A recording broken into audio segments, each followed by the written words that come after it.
জামালপুরের ক্ষুদ্র পোশাক ব্যবসায়ী কাকুলি আক্তার করোনার সময় যখন সবকিছু বন্ধ ছিল তখন অনলাইন ব্যবসায়ী ছিল তার বেঁচে থাকার একমাত্র অবলম্বন।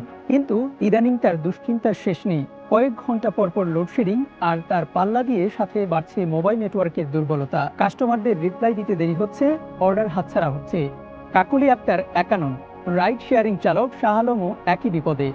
10.5 ঘন্টা লাইনে দাঁড়িয়ে তেল পাওয়ার পর যদি দেখেন মোবাইল নেটওয়ার্ক নেই, তবে রাইট পাবেন কিভাবে, সংসার চলবে কিভাবে?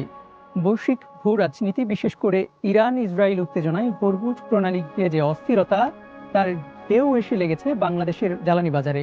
সরকার সংকটের কথা অস্বীকার করলেও মাঠ পর্যায়ে পরিস্থিতি ভিন্ন। মোবাইল অপারেটরদের সংগঠন অ্যামোটব বিটিআরসিকে দেওয়া চিঠিতে এক ভয়ঙ্কর চিত্র তুলে ধরেছেন। অ্যামোটবের তথ্য মতে দেশের শীর্ষ 3টি অপারেটর গ্রামীণফোন, রবি এবং বাংলালিংকের টাওয়ার ও ডেটা সেন্টার সচল রাখতে প্রতিদিন ৭৯,৬২১ লিটার ডিজেল এবং ১৯,৮৫৯ লিটার অকটেনের প্রয়োজন।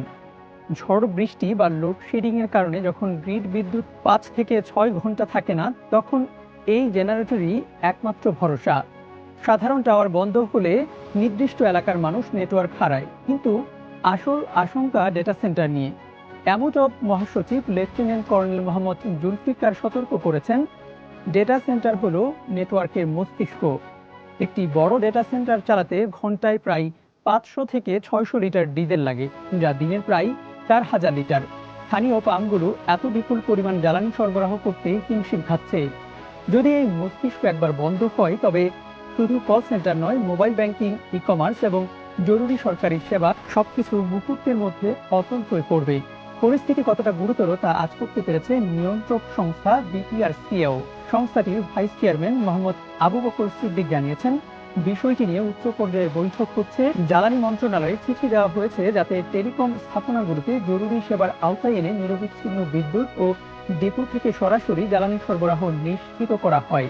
বর্তমান বাংলাদেশে মোবাইল নেটওয়ার্ক এখন বিলাসিতা নয়, এটি বেঁচে থাকার অপরিহার্য অংশ। কাকুলি আক্তার বা শাহ আলমের মতো কোটি মানুষের জীবিকা আজ অদৃশ্য তরঙ্গের উপর নির্ভরশীল। জ্বালানি সংকটের মেঘ কেটে গিয়ে নেটওয়ার্ক আবার স্থিতিশীল হবে কিনা, সেটাই এখন দেখার বিষয়।